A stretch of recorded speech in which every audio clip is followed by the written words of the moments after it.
नमस्कार, आप देख रहे हैं न्यूज़ वन इंडिया। मैं हूं आपके साथ पंकज यादव। करते हैं बुलेटिन की शुरुआत, जहां पर हरियाणा के मुख्यमंत्री नायाब सिंह की अध्यक्षता में आयोजित सोनीपत महानगर विकास प्राधिकरण की पहली बैठक हुई है, जिसमें वित्त वर्ष 2024-25 के लिए 363 करोड़ रुपए की बजट को मंजूरी यहां पर दी गई है। इस बजट से सोनीपत महानगर क्षेत्र में विभिन्न ढांचागत विकास परियोजनाओं को वित्त पोषित भी किया जाएगा। सीएम ने कहा है कि सोनीपत महानगर विकास प्राधिकरण अधिनियम 2023 को राज्य सरकार द्वारा 3 अक्टूबर 2023 को अधिसूचित यहां पर किया गया था, जहां पर अधिनियम का उद्देश्य सोनीपत महानगर क्षेत्र के निरंतर और संतुलित विकास के लिए एक दृष्टिकोण को बढ़ावा देना है। उन्होंने आश्वासन दिया है कि विकास कार्यों के लिए धन की कोई भी कमी नहीं है और शहरी पर्यावरण के सतत प्रबंधन का भी समर्थन करने और सामाजिक, आर्थिक और औद्योगिक विकास को बढ़ावा देने के लिए भी इस दौरान एसएमडीए को भी अतिरिक्त संसाधन आवंटित किए जाएंगे।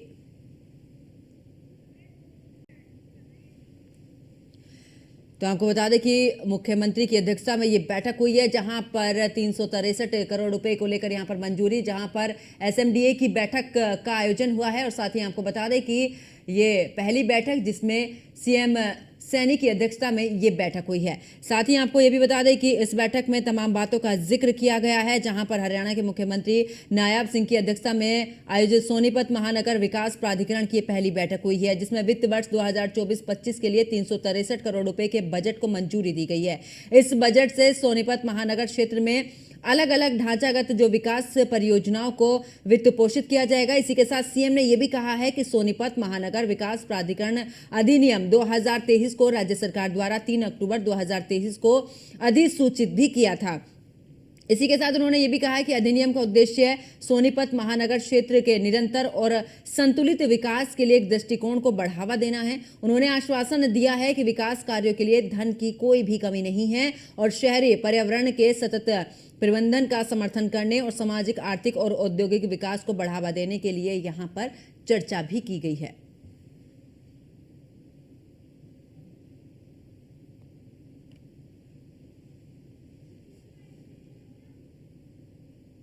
तो मुख्यमंत्री की अध्यक्षता में बैठक, जहां पर सोनीपत महानगर विकास प्राधिकरण की यह पहली बैठक, और इस बैठक की अगर बात की जाए तो सीएम नायाब सैनी की अध्यक्षता में बैठक हुई है, एसएमडीए की यह बैठक। और ऐसे में अगर बात करें वित्त वर्ष 2024 और 25 के लिए 363 करोड़ का बजट यहां पर उसको मंजूरी दी गई है। विकास कार्यों के लिए धन की फिलहाल कोई कमी नहीं, मुख्यमंत्री की तरफ से कहा गया है।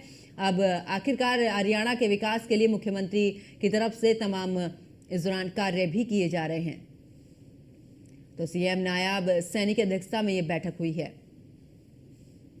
तो 363 करोड़ रुपए के बजट की मंजूरी, वित्त वर्ष 2024-25 के लिए 363 करोड़ का यह बजट।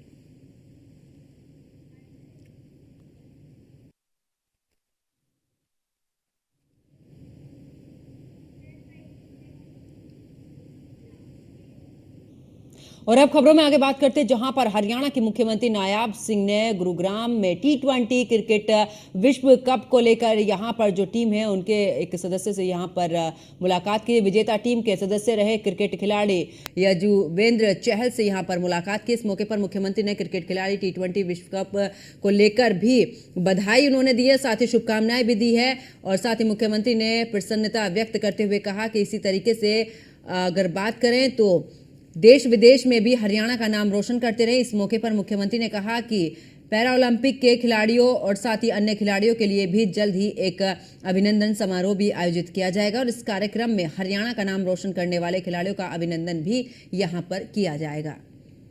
तो आज मुख्यमंत्री नायाब सिंह सैनी ने गुरुग्राम में T20 क्रिकेट विश्व कप विजेता टीम के सदस्य रहे क्रिकेट खिलाड़ी युजवेंद्र चहल ने यहां पर मुलाकात की है। और इस मौके पर मुख्यमंत्री ने क्रिकेट खिलाड़ियों को T20 विश्व कप जीतने पर बधाई देते हुए उन्हें भविष्य के लिए शुभकामनाएं भी दी हैं। साथ ही सीएम ने इस दौरान क्रिकेट खिलाड़ी युजवेंद्र चहल को स्मृति चिन्ह देकर और साथ ही यहां पर सम्मान सूचक भी शॉल उड़ाकर भी यहां पर स्मृति चिन्ह देकर उन्हें सम्मानित भी किया है।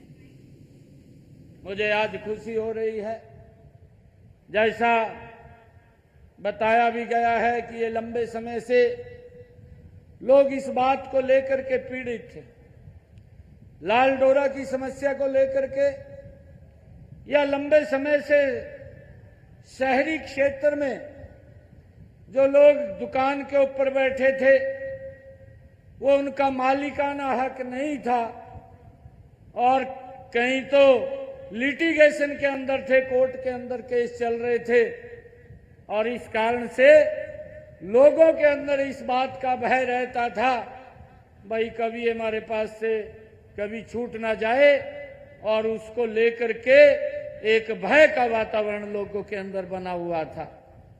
और जो हम लाल डोरा की जमीन की गांव के अंदर बात करते हैं, लाल डोरा के अंदर वहां पर भी व्यक्ति को मालिकाना हक नहीं था, ना तो वो उसके ऊपर उसके पास रजिस्ट्री थी और ना वो बैंक में उसको रख करके कुछ पैसा ले सकता था और ना ही उसको बेच सकता था। वो इस प्रकार का लोगों के सामने समस्या थी, परंतु इस समस्या का समाधान ये हमारी सरकार ने किया है। जो लाल डोरा से ये मुक्त करने का निर्णय ये हमारी सरकार ने लिया है। मुझे खुशी है ये बताते हुए जब 2019 का चुनाव था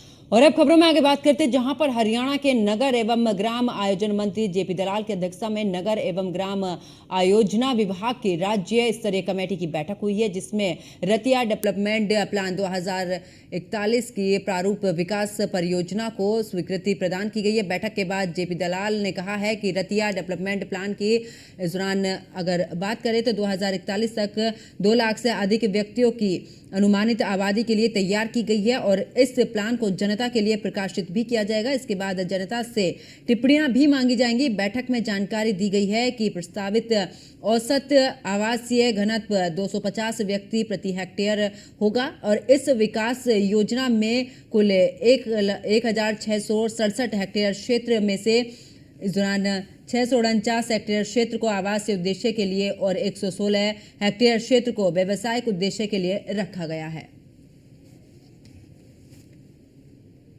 तो हरियाणा के नगर एवं ग्राम आयोजन मंत्री ने इस दौरान जेपी दलाल की अध्यक्षता में नगर एवं ग्राम आयोजना विभाग की राज्य स्तरीय कमेटी की बैठक हुई है, जिसमें रतिया डेवलपमेंट प्लान 2041 की प्रारूप विकास योजना को स्वीकृति भी प्रदान की गई है। बैठक के बाद जेपी दलाल ने कहा है कि रतिया डेवलपमेंट प्लान वर्ष 2041 तक 2 लाख से अधिक व्यक्तियों की अनुमानित आबादी के लिए तैयार की गई है और इस प्लान को जनता के लिए प्रकाशित भी किया जाएगा। इसके बाद जनता से टिप्पणियां भी मांगी जाएगी। बैठक में जानकारी दी गई है कि इस दौरान औसत आवासीय घनत्व 250 व्यक्ति प्रति हेक्टेयर होगा।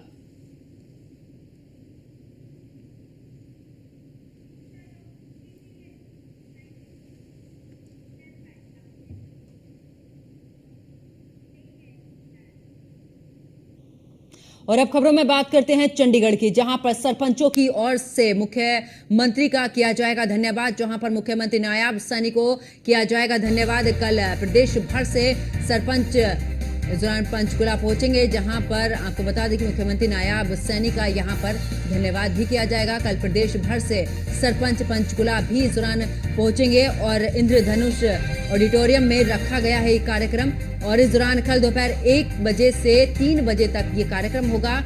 कार्यक्रम में महिपाल डांडा भी इस दौरान मौजूद रहेंगे। तो बड़ी खबर आपको बता रहे चंडीगढ़ से, जहां पर सरपंचों की ओर से मुख्यमंत्री का किया जाएगा धन्यवाद। जहां पर कार्यक्रम में महिपाल भी इस दौरान जो डांडा है वो भी मौजूद रहेंगे। तो सरपंचों की ओर से मुख्यमंत्री का किया जाएगा धन्यवाद। ऐसे में मुख्यमंत्री नायाब सैनी का ये धन्यवाद भी किया जाएगा। कल प्रदेश भर से सरपंच पंचकुला पहुंचेंगे, जहां पर बता दें कि इंद्रधनुष ऑडिटोरियम में रखा गया है ये कार्यक्रम। कल दोपहर 1 से 3 बजे ये कार्यक्रम होगा, जहां पर कार्यक्रम में महिपाल डाडा भी इस दौरान मौजूद रहेंगे।